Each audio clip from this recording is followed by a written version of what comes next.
How many of you have ever studied in yeshiva for a few days, a few weeks? So the structure of yeshiva today are as follows. You pray, let's say, you finish breakfast, you come to study in the morning. So what do you study in yeshiva? You study Talmud. I'm not here to talk about the style of what you study, why not Chumash, why not Halakha. Let's say it's Talmud. Because you're studying at 9 o'clock in the morning. So you study until 12 o'clock with a study partner. What does that mean? Your rabbi says, at 12 I'm going to be teaching these 2 pages of Talmud, page 17 and page 18. So prepare those 2 pages. And I'll give you a list of 10 different commentaries. You have 3 hours to know all this information.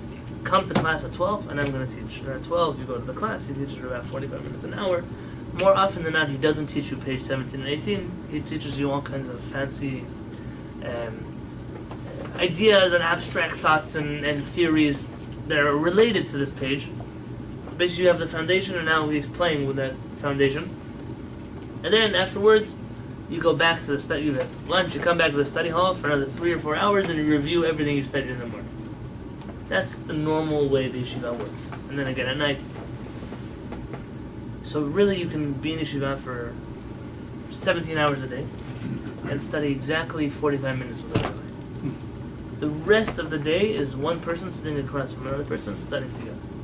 Now there's beauty in that in which it gives you certain freedom. Like, you're not, I see kids in school. Like, how long do you want these kids, 3rd graders, how long do you want to sit them at a desk for?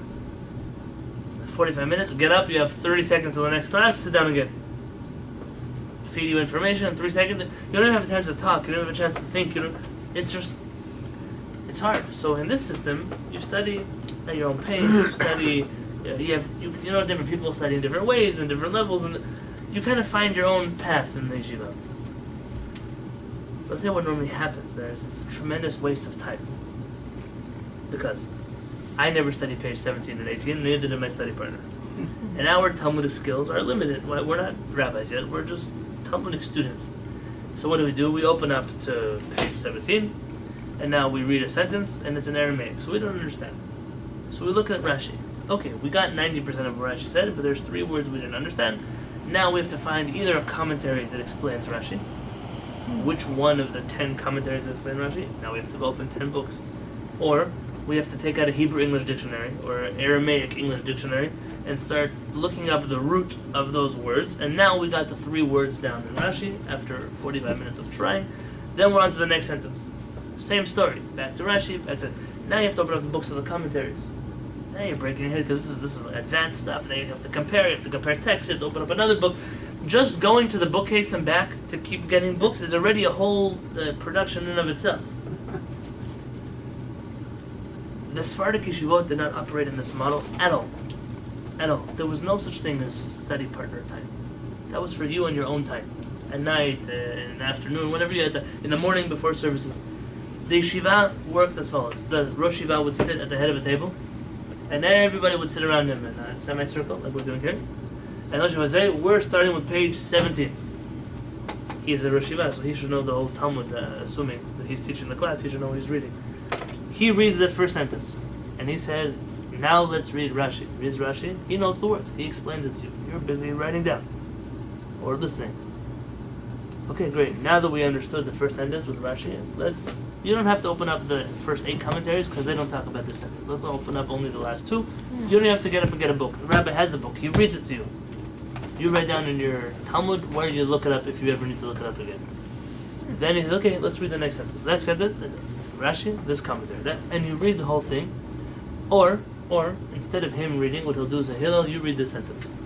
And he'll correct you on the way you pronounce the words, on where you stop, if you punctuate properly. He'll tell you, okay, don't worry, read the words, I'll translate for you. And they'll go around the table, and everybody takes a piece, and now all of a sudden, you know how to read Hebrew with vowels correctly. You know how to punctuate the Talmud, which doesn't have any punctuation. You know which commentaries to look up, which commentaries to ignore. You know how to understand the verse in 3 different ways that you didn't have to look up because someone just taught it to you. And you write all these notes down. And then later on in the day, you can review these things without having to get distracted with anything. Because you already have this information. And now all you need to do is build off of that foundation on your own. That's already up to you and your intellect and how much you can study on your own. And how much time does a rabbi have to devote? The whole day. He's a Rosh Yeshiva, that's his job. The whole day. He sits at the table teaching. Wow. That's And he does this with Chumash, he does this with the prophets, he does this with Halakha, he does this with Talmud. In certain yeshivot, he did this with Kabbalah. In some yeshivot, he did this with secular studies. Because the Rosh Yeshiva is not every guy becomes a Rosh Yeshiva. It's a person who is worthy of leading a yeshiva. What that did to the study of Talmud and other sources in the Sephardic culture was it left for, some would say, it's not as exciting because everything is orderly. I already know how to understand that. There's no reason for me to come up with a new idea. I have 3 different ways to understand this Rashi already. What it did do was keep a very clear approach to learning. The texts were understood in a similar fashion. Halachot were ruled in a similar way. It's very rare to go to another Sephardic community and find a large discrepancy of halachot. They do this and we do that. Very minor things are like that. Words, know how to read properly. I can't tell how many times I sit in classes, and I have this problem on my own because I'm an American. But the text that I've studied, you hear rabbis read, they've been studying Talmud their whole life, and they don't know how to say it. They don't know how to speak anything. Because there are no vowels in the Talmud. Their rabbi never read to them the Talmud because they were supposed to do that for 3 hours on their own time with their study partner. And so they never know how to read properly. Rabbi Henkin comes here from Europe. He doesn't understand why they insist not to put vowels in the Talmud. He says it's embarrassing for him that as a Rosh Yeshiva he comes to America and most rabbis he studied with don't know how to read properly. You hear rabbis read the Ketubah, Hashem Yishmo. Part of my smicha test of reading the Ketubah was we had to punctuate the Ketubah on our own and know how to read it. You can do a wedding, you're the rabbi, you're going up to read the Ketubah, you're going to read it like an illiterate person. He says, you're the rabbi. There's one rabbi here in San Diego. The ring has to be worth a shvet puta. The worth, shvet, the worth of a puta, of a small coin, 5 cents. I give it a number. This rabbi, he doesn't know how to read the vowels. He says always, it has to be worth a sheva pruta. Sheva pruta means 7 coins. Not the worth of 1 coin, but 7 coins. But he has no idea. Years he's been saying this. Years I go to his wedding. Years. Unbelievable. But it's not his fault. We're all educated in that system. But this approach of to sit with a chacham and to learn from the chacham and to learn literally not from reading to writing to sources, this is something that was done. It's what I did in Yerushalayim. We read the Shulchan Aruch, Chalpetz opens the Shulchan Aruch, it says you read this, you read that, and he explains to us. And so never in my life did I study a piece of Shulchan Aruch that I don't have clarity about. Because I learned it from a person who he already worked for years and years and years to understand this piece of Shulchan. What about my own creative thinking? That's what your own time is for. That's what the evenings are for. That's what the night times are for. That's what it would be worthy for the world to adopt this approach. Instead of showing off at how brilliant our students are, that they know how to study on their own and pull out books and that. Straightforward Torah learning, clear Torah learning is infinitely more valuable than showing off our Talmudic skills and genius. And this led for perhaps one last point, and that is that in Ashkenaz there developed a certain approach to Talmud called pilpul. You know, have you heard of this before? How do you say a spicy hot pepper in Hebrew? Do you know? Pilpel.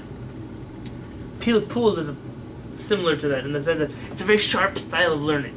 One tractate of Talmud says a word like that, and the other tractate says the same word but in a different way. Why does the Talmud have 2 different ways to say the same word?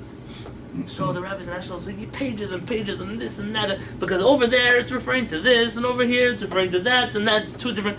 And they'll write books and books in yeshivot will talk about this. And the Sephardic community didn't work that way. Because the Sephardic community never was divorced from the yeshivot of Sura and Pampadita, the yeshivot in Babylon. And what they would do, if they had the same question, why does it say that over there? Why does it say this over here? The Rosh Yeshiva would write a letter to the rabbi sitting in Babylon. And they would write back to him, my dear friend, your Talmud has a mistake in it. The Talmud over here says the word, and it says the same exact word over there, and whoever wrote down your edition of the Talmud made a mistake. Wow. That's how we have it recorded in Babylon. And so he would come back to the Shiva, and instead of making up this whole back and forth, which by the way may be true regardless of the text and the words, but that was, all it took was, okay, let's cross it out, edit the word, let's keep learning. There was a clear connection to the tradition in which we read. That's the way we study Shulchan Aruch too. It always amazes me when somebody will tell me, how come you don't do this? The Shulchan Aruch says you have to. I said, the audacity of you to tell me how to read the Shulchan Aruch. when I studied from a person who studied from a person who studied from a person who studied from the Shulchan Aruch, who was a student of Rabbi Yosef Karo. You just read it like a book and started making up things about it. We have a tradition. We're students of Rabbi Yosef Karo. It's like Havdil, and God forbid saying anything like this about Jews. It's like when Christians come to tell us how to read the Tanakh, you know. Echad, Shema Yisrael, Hashem Elokeinu Hashem. Echad means three. Yeah, the audacity you have to come to me after thousands of years of having this Torah to tell me that the word one really means three, and everybody else didn't know except for you that one means three. It's a chutzpah. Yeah. It's the same thing when it comes to studying Torah. I don't go to the Kabbalists to tell them how to read Zohar because they know how to read it better than me. And certain things, it's good to have this tradition, to have this approach, to learn from a Chacham who guides us on the right path. It just keeps us away from all the mistakes and the endless hours that we spend trying to come up with answers that we could have just asked them to answer for. Well, the old way of every trade was apprenticeship. Right? Yeah. And the same with Torah learning. And this is exactly what we discuss this a lot in Yerushalayim. This is one of those things we brought back from Yerushalayim. That's why we studied in Yerushalayim, which is you sit around the whole class and you have a conversation, but the conversation is under the guidance of whichever Chacham was teaching. So it allows for you to express yourself and also to, and that's what we do here at the Kollel. What I'm trying to say is, somebody asked me recently, why don't we have Chavruta time? I didn't have a good answer. But when I was in Yerushalayim, I came back with an answer. The answer is because we're following this approach of Chachmei Sfarad, to learn together, but under a certain approach.